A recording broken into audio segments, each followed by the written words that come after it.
In today's video, we are going to look at a spot that comes up all the time in poker that I bet you mess up on a very regular basis. You want to know how I know it? Because I mess it up a lot too. We're going to be taking a look at a very tricky spot. We're going to be playing in the small blind against the big blind, 20 big blinds deep. We're going to be studying using PeakGTO.com to go through this spot where it folds around to us in the small blind, and then we have to make the best game theory optimal decision from out of position. Out of position poker is tough. I'm going to get some of these wrong today, but I want to share this with you so that you can see how much you can improve using a GTO solver like PeakGTO.com. Here we have the 9-4 offsuit. This hand is not quite good enough to play. We will fold it. By the way, where you're not using an all-in or fold strategy, we are allowed to raise non-all-in or even limp. Right here, what would you do? I already know from studying that ace-king mixes between calling and raising. I have this handy-dandy randomizer over here that gives me a number between 0 and 100. If it's a low number, I usually take the passive option. If it's a high number, I usually take the aggressive option. And since I know ace-king is mixing between raising and calling, I rolled a low number. Let's call. 57% limp, 43% raise. You should actually limp it more often than you should raise. Once they raise us, do we put it all in? Might be too good, but no. All in every time. Okay, fine. Now that we took a look at that spot, I want to show you, if you were confused about the preflop strategy, what we should do in this situation. So when it folds to us in the small blind, here is our preflop GTO range. The hands in dark red go all in, ace-9 to ace-2, 4s, 3s, and 2s, 9-8, and 8-7 suited.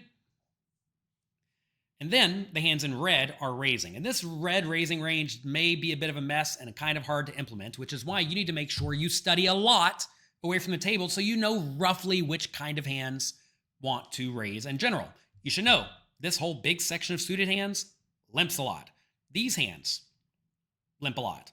These hands in this region mix it up between calling and raising. And these hands over here mix it up between calling and raising. Okay? And then in this scenario, once they raise to 3 big blinds, as they should do, very polarized, just good strong hands and junk. By the way, if you're in the big blind facing a small blind limp, these junky hands raise a large chunk of the time. If you don't do that, you are messing up against that raise. Here's the all-in range, pairs, ace-x, 9-8 suited, 8-7 suited. Okay? Queen 2 suited. We literally just looked at the chart. Do you remember it? Call 100%. And when you are limping a lot from the small blind out of position, these spots get tricky. Out of position, queen 5-5. Here we're going to ask, do I have a lot of 5s? And we certainly have plenty. They have some 5s as well, but they're actually going to raise a lot of their junky 5s if you consider that range we just looked at, right? Notice hands in this region are raising some chunk of the time. Not too often, but some. So can we bet this flop? I'm going to guess we should mix it between checking and betting because we limped pre-flop. This hand probably is fine checking. Check 66, bet small. On paired boards, usually you go for a 1 big blind bet when you do bet the flop. Check, check. Turn ace is pretty bad. Suppose we got to check. Again, check or bet small. Fine and good. If they bet, we're not going to fold. Check, check. River 2. Can we bet or check? We can probably go for the 1 big blind bet here, but we are trying to get called by a pretty garbage range. Oh, I got to presume this is good enough. I'm going to go for the 1 big blind bet, although maybe even 1.8 or 3 is better. Maybe 1.8 is better. Whenever you are looking at a solver on the river, by the way, that gives you a lot of bet options. Be forgiving of yourself. Like if you say 3, but 1.8 is the preferred one, don't worry about that too much. So in this spot, I think we can bet, and I'm going to go 1.8. Too weak to bet. All right, so right there, I just made an error. And it was a reasonable one because it took away some of my ELO rating. And that tells me I value bet too thinly in that spot. Okay, fine, good. Next question becomes, what's the weakest hand we should be value betting here? Because apparently I was a little bit off. And like I said, I'm going to get some of these wrongs because this stuff is tough. On the river, what should we value bet? And it looks like I was off by a pip. Queen 2 is checking because apparently Queen 2 blocks your opponent from having a random 2, which is the hand we want to get called by. Notice that actually our weaker 2s do go for the bet, and they go for the 1 big blind size. Looks like our good queens go for the 1.8 big blind size, which is the size I use. So, you know, like right here, yeah, we got it slightly wrong. It took away some ELO rating, but we can forgive ourselves on this one, given the queens are betting 1 or 1.8 for the most part. I get that having the 2 kicker makes it harder for us to get called by a worse hand. But look, I'm not going to beat myself up over that one. Ace-8 suited mostly raises. If they go all in, we will, of course, call it off. Ooh, fun flop. This is one that I think we miss a lot of the time because we're raising a lot of good, strong, high card hands, right? So we're going to have a lot of draws. They're going to call a lot of medium stuff, so we're going to have a lot of pairs here. Oh, man. I think our hand might be good enough to check.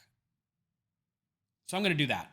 What would you do in this spot, though? Take a second. Think about it. Let me know in the comment section down below. Go through and actually quiz yourself with me. This is how I make a point to actively learn how to play spots, especially if I'm struggling with them or I want to brush up on the fundamentals. So always get in there and train. And you can do this as much as you want at PeakGTO.com with all the scenarios, you know, pre-flop, post-flop, deep stacked on specific boards, excluding specific hands like garbage because no one wants to be dealt the 5-2 every hand. So anyway, I'm going to check this. Let's see. It does check 80%, so that's good to see. This hand is great. We're certainly happy to check and keep the opponent in. Turn jack. Do we bet now? I think our ace high just got way worse on the turn jack. We rolled a high number, so that's going to make me be inclined to bet, but I think this hand naturally just wants to check a ton. But maybe bet small's okay. Oh, bet bigger. Okay, I was a little bit off on that one. I would say that in theory I got that one wrong because I thought we were supposed to be betting it a lot. I'm sorry, I thought we were supposed to be checking it a lot, but we are betting it more often than not. They bet big. Presume just call. Just call. We do raise it every once in a while. River 5, horrible.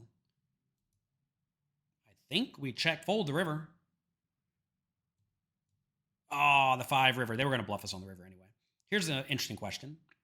On the river, what I want to know is, before I know this is an all-in most of the time. In this scenario on the river,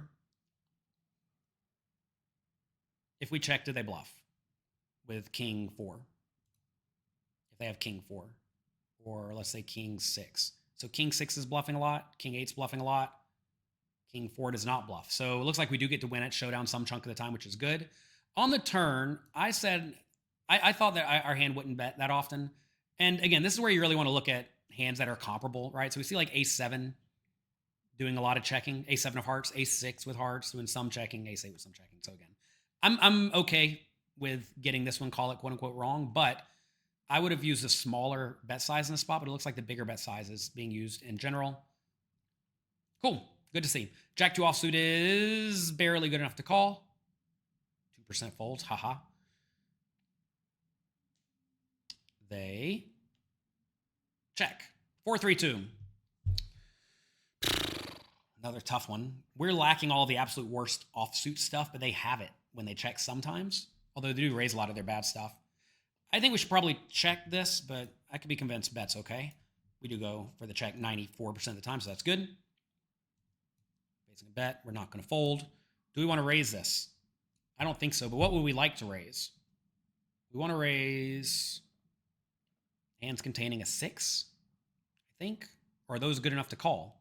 I don't know. This is a tricky one because the bottom end of the straight's also ace high, right, which is a good hand. So we don't need to raise those. Sometimes bottom pairs do opt to raise, but I don't think it's going to be this one, but maybe it is. Let's see. Oh, it actually wants to fold 44% of the time. That's a rough one. I would never fold this. Maybe that's a little too weak. All right, river, we have trips. Trips are good. We check or bet. I think we can definitely bet. Do we bet big or medium? I can't presume we bet small here. I'm going to go with medium. I'm sorry. I'm going to go with big. I'm going to go with pot. It's too big. So again, this is another spot where I bet a little bit too big. It punishes my ELO rating, but I do think a reasonable bet. That is a reasonable bet size in that scenario. King 8 offsuit mostly raises. We did roll a low number, so maybe that should make me call. I'm still going to raise. I think it raises more often than not. All right, 92% raise.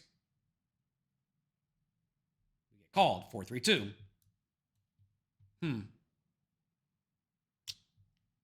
Wish I would have studied the previous spot, because then we would have known, do we bet this flop a lot or not so often? I think this hand's probably fine enough to check and call, although maybe small bet's fine with the king of spades. Let's just check it. So it does mix. Uses an all-in bet size there. I'm going to have to confirm that. That might be a mistake on our end. Against a small bet, call. 85% call. Turns to 3. Do we ever donk lead this? I got to presume we want to have a draw to donk lead. We don't. So we're just going to check out, I presume. Unless they go really small. Oh, gosh, they do go really small. We probably have to at least consider sticking around against this one. But I think in this spot, we can fold because we rolled a 2. All right, we rolled a 2. Now, what I want to see in this situation is how we should play that spot.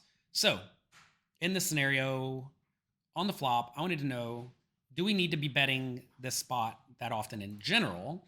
And as you see, we are betting some, but the king 8 is not so much. It does look like it does use this big all-in size every once in a while. What is it shoving? I guess the problem is we're only shoving for 2.5x pot. If we go over here to our categories, we see we're mostly shoving stuff like 4s and then draws. That's interesting. That's something for me to study on my own time, our 2x pot scenario strategy. But that's a cool one. So we do actually go for the 2x pot open shove in that spot with all these hands in dark red, mainly 4s, some overpairs, some overcards, and some overcards or backdoor draws, mainly with a 5 or a 6. Cool. Queen 6 suited, we limp, they raise. Let's call. Flop comes. Bottom pair. Oh boy, another rough one. We do get some leads apparently, so that's cool to see. I would not have naturally led this flop. They bet small. I suppose we call.